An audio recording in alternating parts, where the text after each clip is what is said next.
Okay, so today we're going to tie a foam beetle. This is a good beginner terrestrial pattern, and it actually is also a good midge cluster pattern. So we're going to do this and start the hook like this. Start my thread here.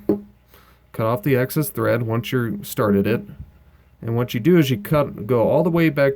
Oop, I forgot something here. So what you want to do is you want to take this foam strip here. I want to take this good amount of foam strip here. I want to secure it on this hook so we get a good wraps here so we can make it flatter. I don't like it too bulky. And what we're going to do is we're going to take this foam strip here, get it mashed down pretty good. There we go. And then what we're going to do is we're going to take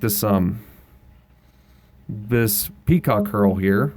We're going to take 2 strips of this peacock curl in case one breaks. You know, sometimes these things can break pretty easily. Then I think it makes my life a little easier with this. Then what we're going to do is we're going to take this peacock curl. Oop, kind of got it a little. There you go. And we want the bushy side up if you can. So make sure when you tie this in, make sure the bushy side's up and not down because we want it bushy as bushy as we can. Oop.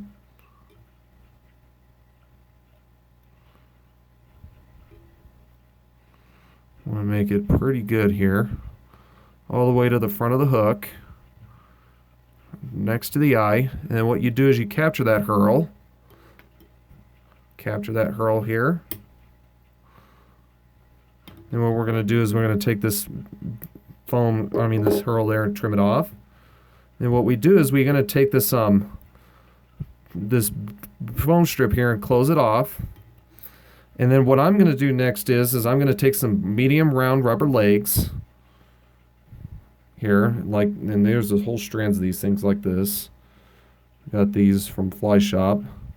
Anyways, these are medium sized ones. I'm trying to get one of these things to come off here. Kind of hard to get these with my fat fingers.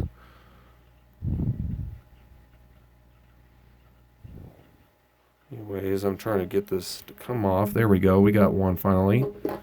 And I'm just going to cut off that strand like this. And we're going to take this strand here. I'm going to wrap it on like that. I'm going to take this strand. Oop, kind of got it twisted there. Don't want that. Anyways, we want the strand to be straight, and we have a loop here. So what I want to do is I want to take this strand here, and I want to trim off the loop here.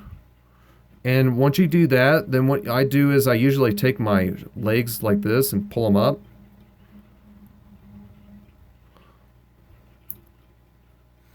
It's still a little too long there. Let me get them a little shorter here.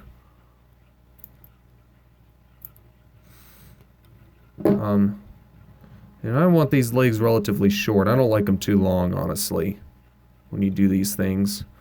And what I'm going to do next is I'm going to take my foam strip here, and I want to make a pretty contrasting color like this yellow color here, because this is going to be your indicator spot whenever you see the beetle on the surface.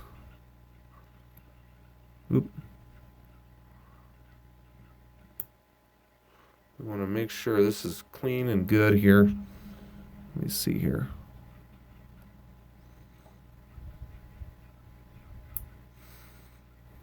I think that's just a little too long on the leg still.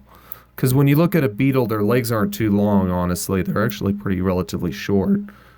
And I want to make sure this, and this is optional, but I like rounding the head like I'm doing here, and I like cutting out these corners here. I don't like the corners like that. But yep, and then what you do is after that, you whip finish. And I'm going to do a good few turns here. Get it locked down pretty good because we don't want it coming undone.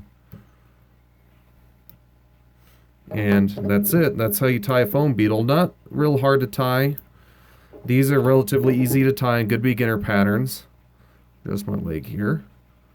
And they are also good like I said, for midge clusters, terrestrials, and like beetles, you know. And I like using these, like a lot of terrestrials, I plop these right next to the bank where there's a lot of vegetation. And with beetles, you don't have to really do much, but just drift them down the stream because they just helplessly float down the stream. And yep, they just get eaten by trout. Now you could also use adhesive on this. I didn't do that in this one because I just don't want to take the time for it to dry. But anyways, yeah, that's the foam beetle. Thanks, guys.